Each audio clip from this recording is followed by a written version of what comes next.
Anže, ko gre v drugi? 134. Evo, v drugi gre 134, kaj pa je to?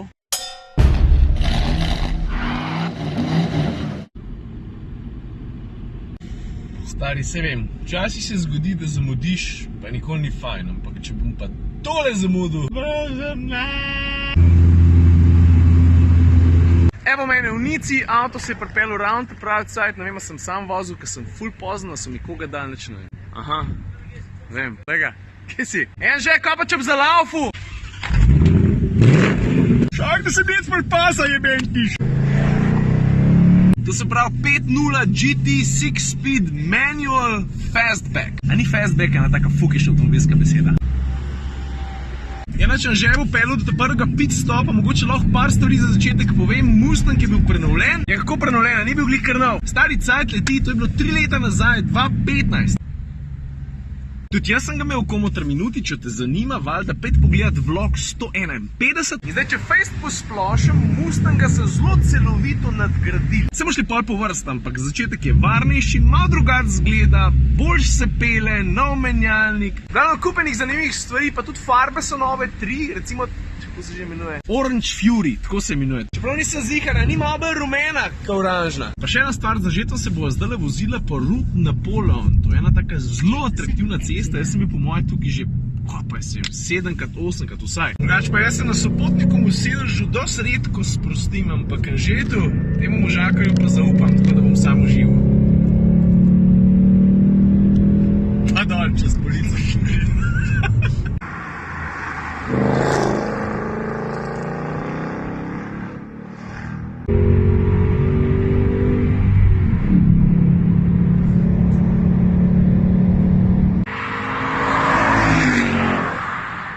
Grede, kaj pa razgled?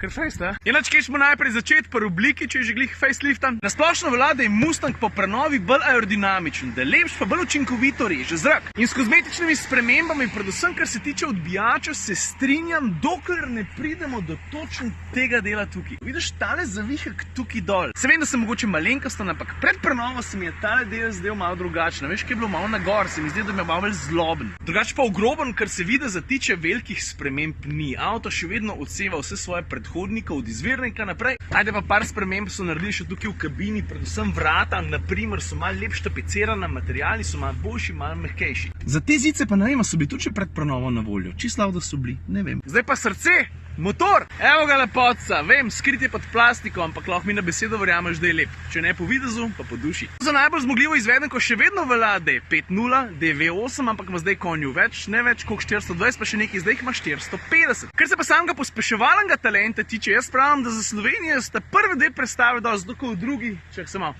Anže, ko gre v drugi? 134. Evo, v drugi gre 134, kaj pa je to? Pa ti šipkejši motor valjda tudi ustaja, 4-valjnik, 2,3 litrski, 290 konjev ima. V bistvu pri motorjih ni toliko velikih sprememb, kakor so pri menjalniku. Ročen ustaja takšen, kot je bil avtomatik, ta je pa čist nov, pa ne sem to 10 stopenj ima. No, ampak to je pa že material za jutri, ker danes pelava z Anžetom tegale, jutri bomo pa malo bolj v easy, ker bomo vzeli kabrija, tist bo opremljen pa z avtomatskim menjalnikom, takrat več povedal. Če počas caj, da se za volan usedem, a?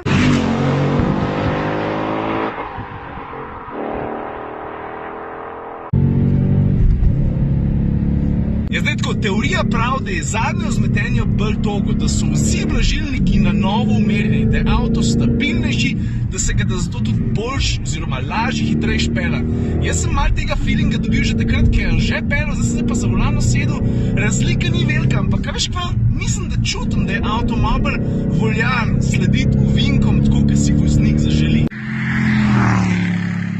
Itak pa mislim, da smo že daleč naprej od tega, da govorimo, da se Američani ne znajo pelati. Mustang dokazuje glih nasprotno, pa ne samo to, celo krmiljenje, ki je bilo dolg časa taka šibka točka ameriških športnih avtov, je v tem avtu, v tem Mustangu prav dobro obtežen. Dober feeling imaš na volanu, nimaš nujno, da bi se sprašal stari, pa je ta zadeva povezana s kolesi ali ni.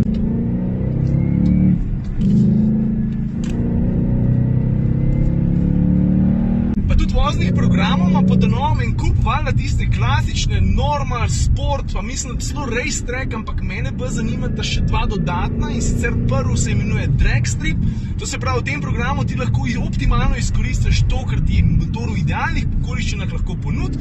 Če slučajno kdaj nabašaš na kakšen kotrmali race, pa imaš pa še en mod, ki se imenuje My Mode. Ni glih izveren ime, moram priznati, ampak v tem programu pa lahko prilagajaš zvok izpuha, glasnost izpuha, to pa delaš z ventili, mislim ti, da delaš. Elektronka uravnava ventile pri izpuhu, pa imaš pa lahko avto tišji ali pa glasnejši. In tukaj pri uravnavanju zvoka 8-valjnika, običajen voznik, če je seveda entuzijast, si želi, da bi bil zvok čim bolj glasen. Ampak imaš pa tudi en mod, ki se imenuje, mislim, Ford mu pravi Good Neighbor. Sprav, če ti zjutraj rabiš zalaufati, to beštijo tukaj spredi v nosu avtomobila, preklopiš na ta mod in da bi bilo vse skupaj dosti tišji.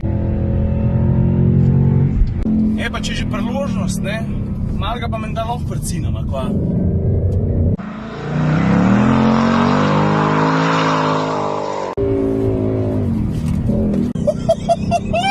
Pa če že pametujemo o voznih lastnostih Mustanga, boš lahko dobil tudi s posebej prilagodljivimi blažilniki. Ford jim pravi Magnaride, gre v bistvu za tehnologijo, ki s pomočjo električnih impulzov prilagaja gostoto oziroma rezistenco neke tekočine v blažilnikih. Na tak način deluje, gre za pravzaprav relativno star koncept, ampak učinkovit. Evo zelo preprost primer poenostavitve tega, kako delujejo te blažilniki. Injekciji ponazarjata blažilnik, znotraj je tekočina z drobnimi kovinskimi delci in če hočeš imeti comfort mode, to se pravi, da je avto relativno mehek, električnega toka, magnet ga ponazarja, dodaš zelo malo in je vse skupaj zelo easy, mehko, za kruzat. Pa hočeš pelati bolj športno, vklopiš ta prav vozni program in če temu dodaš malo več štroma, pa se skupaj veliko trše, zato ker magnet v tem primeru vpliva na tiste trdne delce, pa dobiš bolj čvrsto zmeten avto. Simple, ne?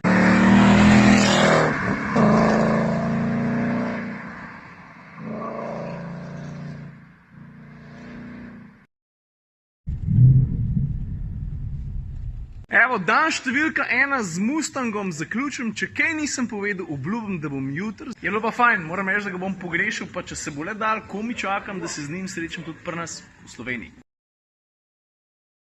Ej, kuža, kva čem še pa tiste ceste? Nič? Lepo se me ajde.